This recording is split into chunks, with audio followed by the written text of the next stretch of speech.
Let's first talk about Shiba Inu. Sure.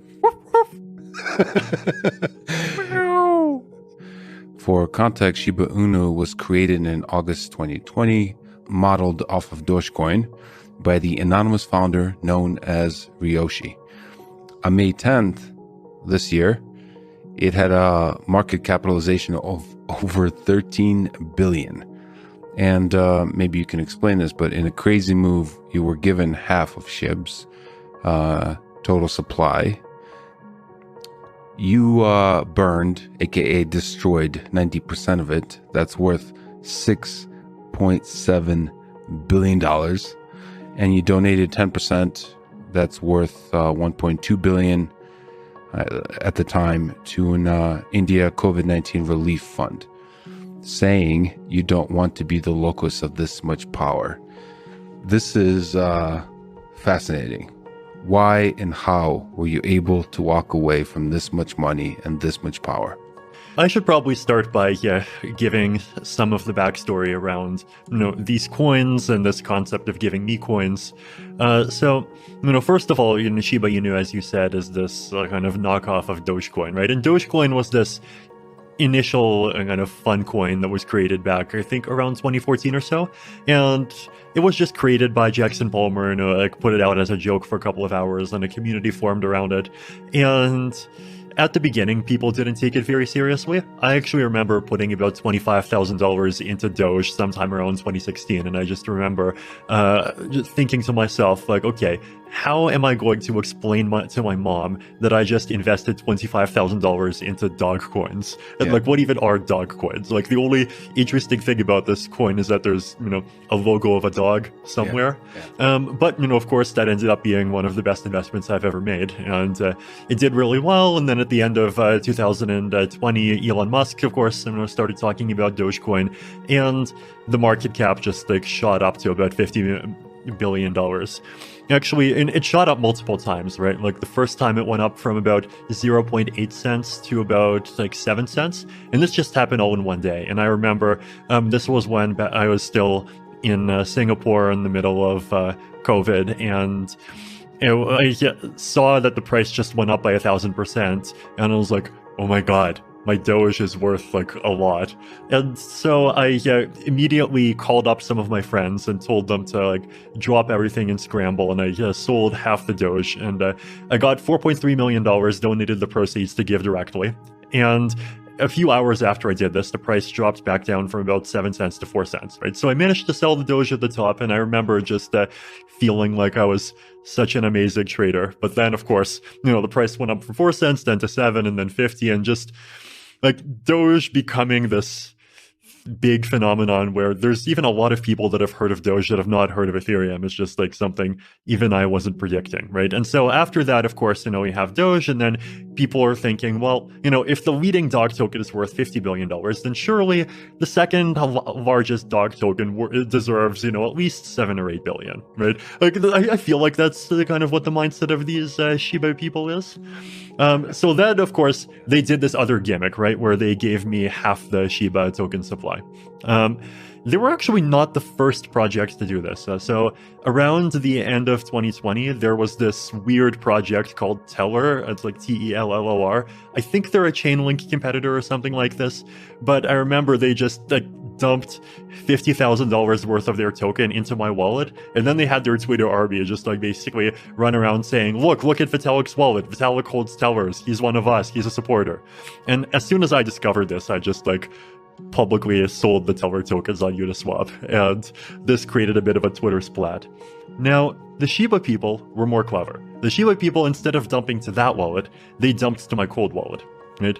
So in cryptocurrency, right, there's this concept of cold wallets and hot wallets. Basically, the thing that actually owns your money is this 80-digit number called a private key, right? And a hot wallet is when that private key is just stored in memory on your computer, on your phone, really easy to access.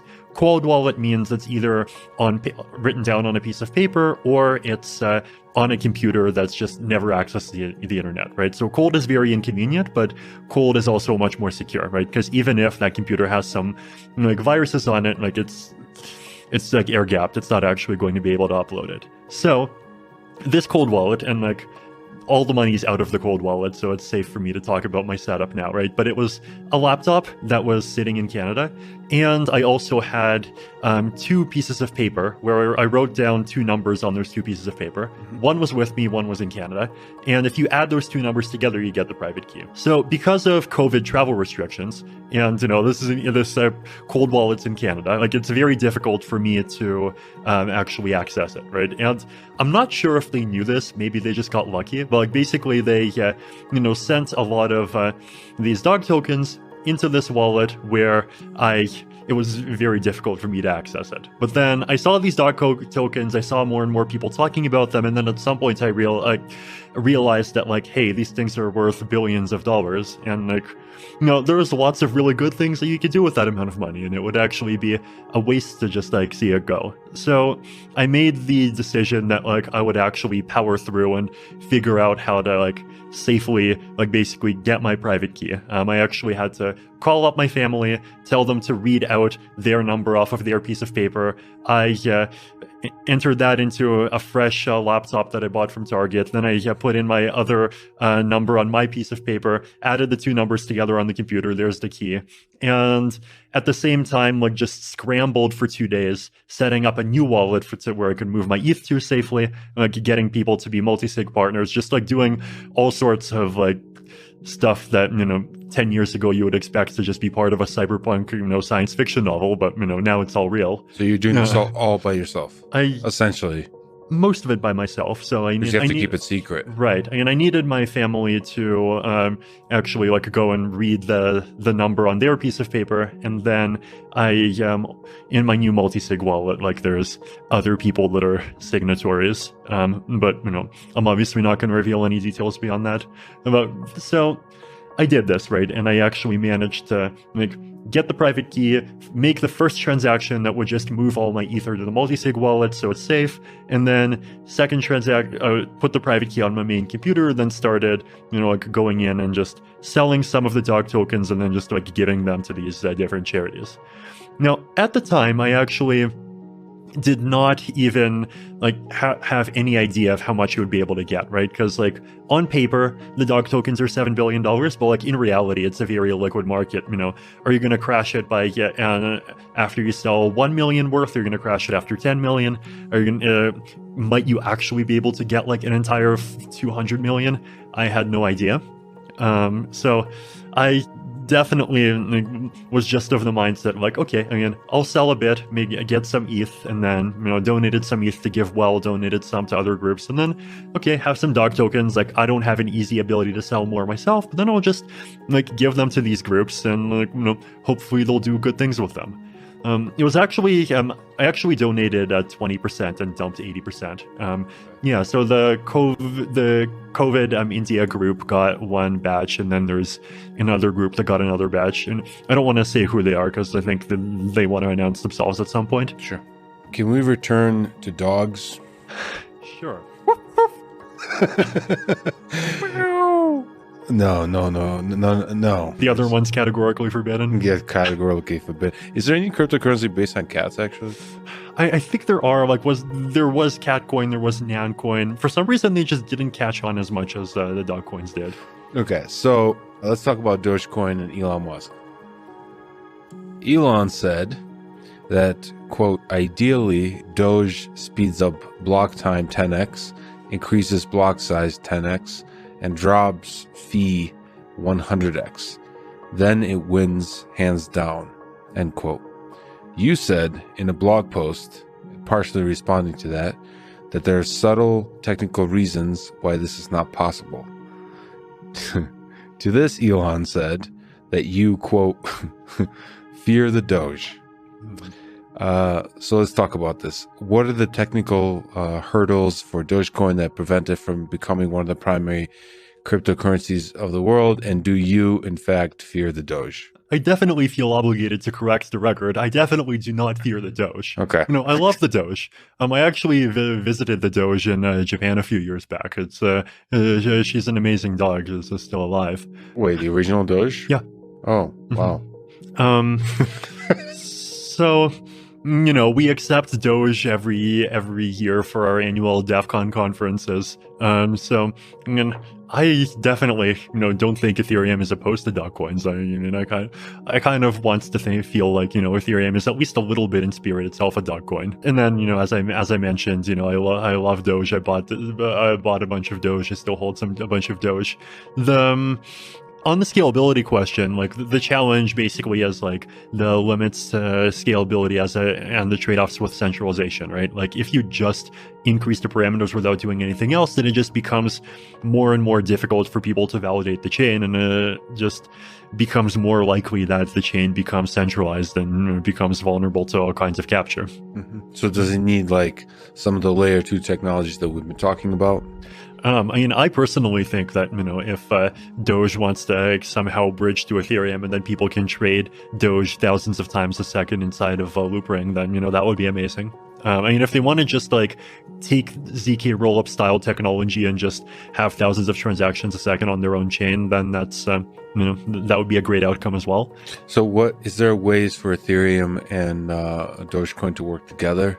So, okay, so there's a power behind a person like Elon Musk pushing the development of a cryptocurrency.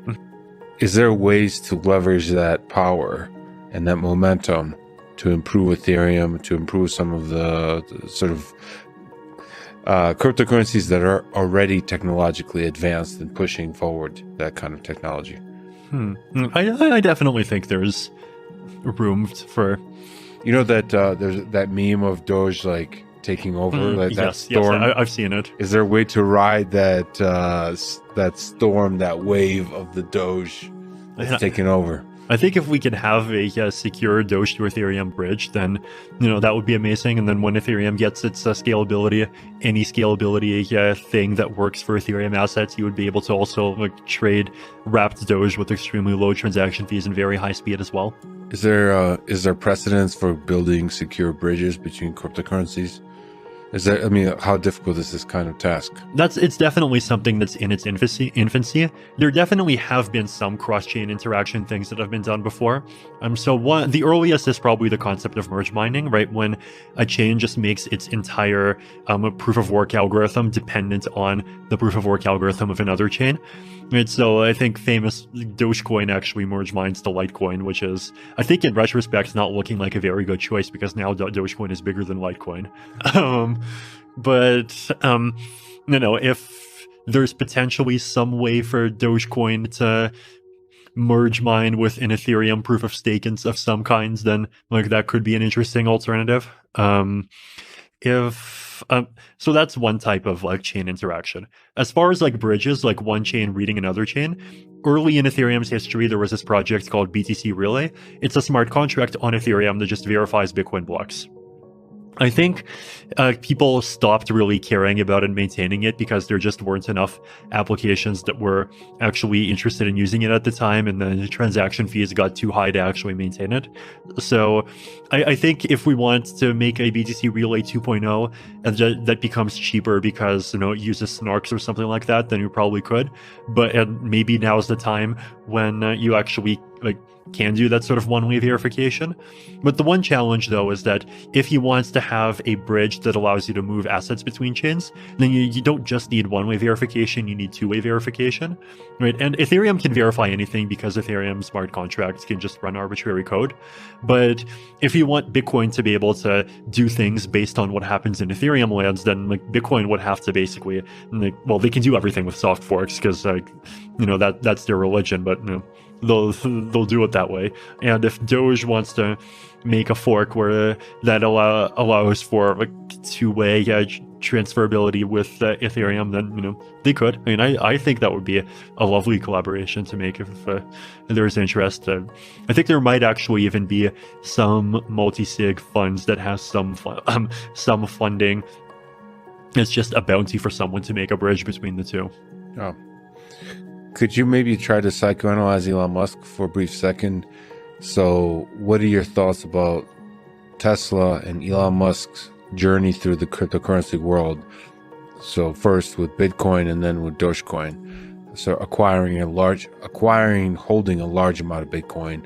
And I believe at least considering the acquiring and holding a large amount of Dogecoin. Positives, negatives. What do you think the future for Tesla and SpaceX in the cryptocurrency space looks like? Do you think they'll consider Ethereum? I'm sure that if they stay in the cryptocurrency ecosystem at all, then they have to at some point. Right? Yeah. Bitcoin number 1, Dogecoin number. Come on, it deserves to be number 3, and then or number 2, and then Ethereum can be whatever that other number is.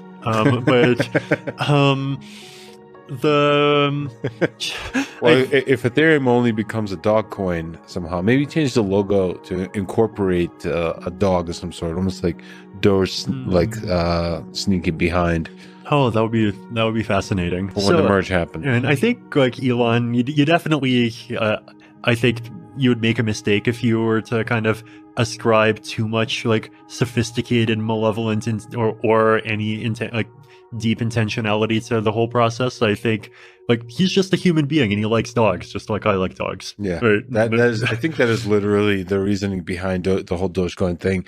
There's some aspect to which, the guy helped launch a car into space, right? You could ask, what is the purpose of that? I think the purpose of that is fun. I think he truly is more and more, especially lately, embodying the whole idea that the most entertaining outcome is the most likely, and he's fully embracing the most entertaining outcome. And in many ways, Dogecoin is the most entertaining cryptocurrency. As cryptocurrency becomes more and more impactful in the world, people are getting more and more serious about it. And so he's selecting the cryptocurrency that is the least serious and the most fun. And there's something to that, coupling fun with technological sophistication, and somehow figuring out a way to do that. Absolutely. To do that well. And I want the world to be fun. I think the world being fun is great.